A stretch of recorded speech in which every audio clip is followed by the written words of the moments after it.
నిన్న ఈ కార్ రేసుకు సంబంధించి కేటీఆర్ను విచారణ చేయడం జరిగింది. దాంట్లో ఆర్థిక నేరాన్ని అంగీకరిస్తున్నారా, బిజినెస్ రూల్స్ను ఎందుకు పాటించలేదు, 55 కోట్ల విదేశ కంపెనీకి ఇవ్వాలని మీరే చెప్పిర్రా, ఆర్థిక శాఖ అనుమతి ఎందుకు తీసుకోలేదు, 9వ సీజన్కు చెందిన 700 కోట్లు లాభాల డిపాజిట్లు ఎక్కడ పెట్టిరు, మాజీ మంత్రి కేటీఆర్ పైన ఏసీబీ అధికారులు ప్రశ్నల వర్షం కురిపించారు. దాదాపుగా 7 గంటల పాటు ఈ విచారణ కొనసాగించారు. కేటీఆర్కు సుప్రీంకోర్టు లోపల నిరాశ, స్పాట్ విచారణకు అంగీకరించిన ధర్మాసనం 15న విచారిస్తామని వెల్లడి. ఇది అన్ని క్వశ్చన్లు దాదాపుగా 7 గంటల పాటు ఆర్థిక నేరాన్ని మీరు అంగీకరిస్తున్నారా?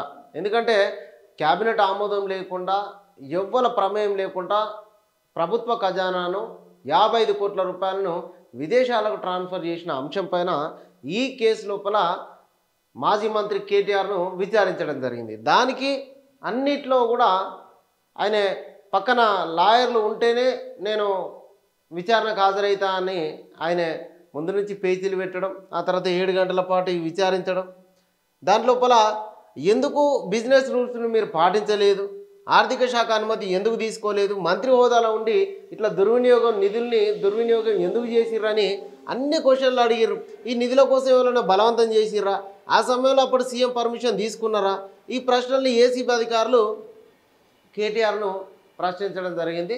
దాదాపుగా నిన్న బయటకు వచ్చి కూడా ఆయన ఒక ఫ్రస్ట్రేషన్ లోపల మీడియాతో మాట్లాడుతూ మీకేం పని, పోలీసుల పైన కేటీఆర్ దురుసుగా ప్రవర్తించడం జరిగింది. ట్రాఫిక్ నేపథ్యంలో అడ్డుకున్న పోలీసులు, ట్రాఫిక్ కొంచెం ఇబ్బంది అవుతూ ఉన్నది, ఇంకొంచెం ముందుకు వెళ్ళండి అని అంటే మీడియా వాళ్ళ పైన కూడా ఆయన ఫ్రస్ట్రేషన్ చూపించాడు.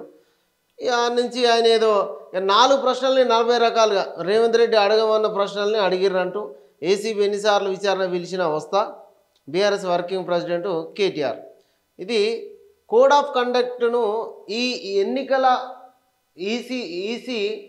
ఈ ఎన్నికల సందర్భం లోపల ఇట్లా నిధుల్ని, ప్రభుత్వ ఖజానాన్ని ఎందుకు దుర్వినియోగం చేసిర్రు అనే దానిపైనే ప్రధానంగా కేటీఆర్ అరెస్ట్ కాబోతున్నట్టుగా తెలుస్తూ ఉన్నది. ఎన్నికల నిబంధనలను ఉల్లంఘించి ప్రభుత్వ ఖజానాను తన పర్సనల్ పనుల కోసం వాడుకున్నాడు కాబట్టి ఆయనను అరెస్ట్ చేసేటువంటి అవకాశం 100కు 100% ఉన్నది. దీనిపైన కేటీఆర్ను అనేక క్వశ్చన్లు వేసిర్రు. 700 కోట్ల లాభాల డిపాజిట్లుంటే ఏది విదేశీ కంపెనీ నుంచి హైదరాబాద్కి ఇంత లాభం వస్తే ఆ లాభాలను ఎక్కడ దాచిర్రు అని చెప్పి కూడా క్వశ్చన్ చేసిర్రు. ఈ విదేశీ కంపెనీకి 55 కోట్లు మీరే చెల్లించమన్నారా అని అడిగారు. ఇక ఇదంతా నిన్న ఆర్థిక నేరానికి పాల్పడ్డ కేటీఆర్ విచారణ ఏసీబీ అధికారులు విచారణ చేసిర్రు.